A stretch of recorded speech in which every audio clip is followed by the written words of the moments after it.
Hi, I'm Stuart McAllister with Reflections Ministry. In a few weeks, in May 19th to 21st, we're going to come together for a retreat at the Cove, the Billy Graham Centre. And the theme that we really feel called to address is flourishing in chaotic times. I think many of us feel right now that things are going on that often defy our imagination.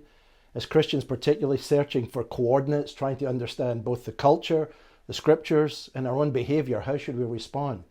So we designed this really to try and address. Ken is going to open with some reflections both on God, on culture, on beauty, and how that coheres.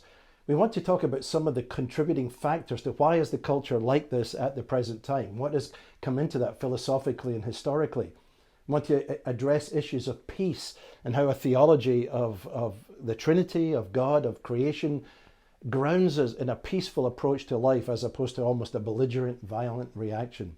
We also want to look at some of the challenges. There are other spiritualities out there.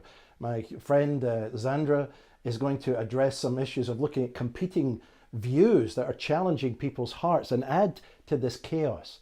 And I want to look at some of the historical things, but also maybe some precedents in history and culture that we can look at, particularly from times under the Nazis and so forth, just to learn from these things as experiences.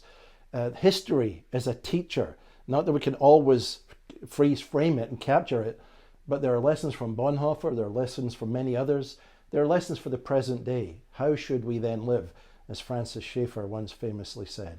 So our vision is that chaos seems to be part of the mood of the moment, and it's affecting our emotions, it's affecting our hearts, affecting our thinking.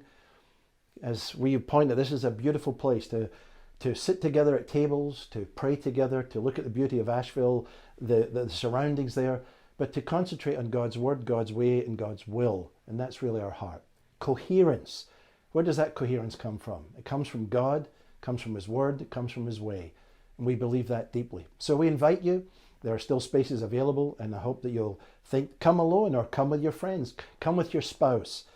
But come together to be in fellowship with other Christians, and let's just pray together that God will meet us and give us a special time as we consult Him, as we commune with Him, and as we relate to one another.